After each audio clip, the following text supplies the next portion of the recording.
more centrist and traditional parties, moderate parties, and it looks like now Gabriel Boric is slightly ahead, but it's really hard to tell. Basically, both candidates are polling neck and neck, and whoever wins is going to have a hard time anyway making real changes because the Congress is deeply divided.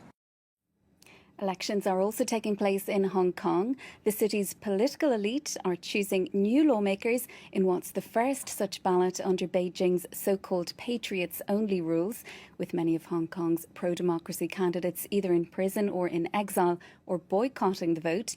Many observers claim the results are a foregone conclusion.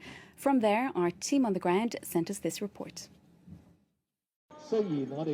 Even if fighting for democracy is hard, we have to keep going and not give up. Nelson Wong is one of the few overtly pro-democracy candidates in Hong Kong's Legislative Council elections. Since the electoral reforms imposed by Beijing, only candidates validated by the authorities can stand. Most of the pro-democracy camp have declined to take part. Many of its expected candidates are either in prison or exile. But Nelson still believes the fight is worth it. We need someone in the Legislative Council to fight for democracy for the future. But if we don't join in the council, anything we cannot do. But legislators' room for manoeuvre will be limited in the new assembly. The electoral reforms mean that on Sunday the public will decide only 20 of 90 seats. The rest will be allotted to constituencies representing interest groups which usually favour the establishment. One is incumbent councillor Eunice Young. It is a whole new game and a whole new plan for everyone, even for us. We think that it's widely represented and everyone can have the say on the vote. But many appear uninterested. One poll suggests only 51%. Despite recent new government measures, Amiens almost saw their 3-0 lead blown into pieces against Guingamp. Luckily, they stood their ground. Paris Saint-Germain begin their defense of their Coupe de France crown against fifth-tier side Fénier on Sunday night. Mauricio Pochettino's side overcame Monaco last year's final and also sank Les Monégasques 2-0 at the weekend, a courtesy of Kylian Mbappé. It's a very special thing, a club like PSG facing Fénier, a fifth division club. It's something wonderful for football, which is only possible in the French Cup. That's why I think it's a special competition. That's why we like it a lot. Les Parisiens have now moved 13 points clear at the top of Ligue 1 and begin their quest for a 7th Coupe de France in 8 seasons. If we don't show respect, we can face some problems. I think that's the key of the game tomorrow. We'll have to show respect to Fénier. That's very important. And yes, Lionel Messi, Kylian Mbappé, Sergio Ramos and the rest will probably be making the acquaintances with the D5 club for the very first time and possibly the last in their lives.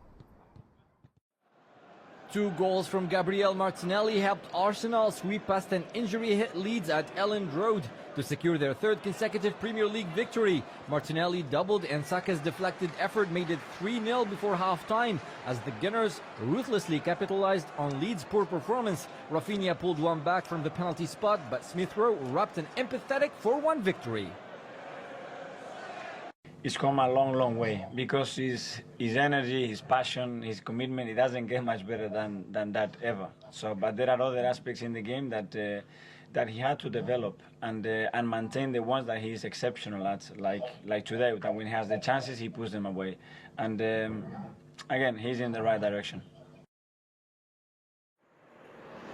An increasing number of clubs are pushing for a shutdown of the Premier League, at least until the new year, in an attempt to deal with the growing coronavirus crisis. Several games were postponed during the weekend, and 3 were held off during the midweek, causing a disturbance in the calendar as we close into the famous Boxing Day. If the request is met with an agreement, it will mean postponing 4 full fixtures. Algeria scored 2 goals in extra time to beat neighbors Tunisia 2-0 and win the 2021 FIFA Arab Cup. Amir Sayoud scored the 9th minute in extra time, while Yassin Brahmi scored with the final kick of the game at Al Bayt Stadium after Tunisian keeper Hassan went to play a final corner with his teammates, hoping for a late equalizer. Algeria added the Arab crown to the African Cup of Nations title won in 2019 and will defend it again in Cameroon next month. Quentin Fillon-Maillet produced a flawless display as he delighted the home crowd by taking the men's pursuit glory in the world of biathlon. Setting off a 4th spot, Fillon-Maillet shot clear throughout the first 3 open and led over the rest of the field. And coming into the final standing shoot, he nailed 5 more to guarantee the win, setting himself up for a lap of honor, collecting a flag and cruising over to acclaim the crowd. In the women's home favorite, Julia Simon was delighted with her runner-up finish. It was the Oberg sisters who made a double in the podium, as Olivera claimed her first World Cup win of her career. The younger Swede missed just twice over the 4 shots to take a win by 4.2 seconds. Olivera has been the best youngest biathlete so far this season, leading the under-25 and 4th in the overall standings before this race.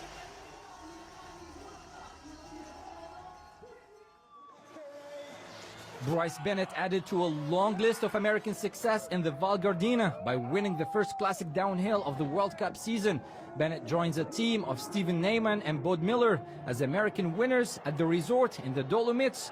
It was, however, his first career victory. The 6'7" Bennett finished 0.14 seconds ahead of Ottmar Streiner of Austria. With this victory, he can go to the upcoming Beijing Olympics with newfound confidence. The American dominance was almost extended to the female skiers. However, Olympic champion Sofia Georgia managed to beat American rival Breezy Johnson. They finished 1-2 in the World Cup downhill for the 3rd time this season. Georgia stretched her unbeaten run in this discipline to a year, having won all 7 World Cup downhills she completed since December 18, 2020. The Italian missed the final 2 races of last season due to a knee injury.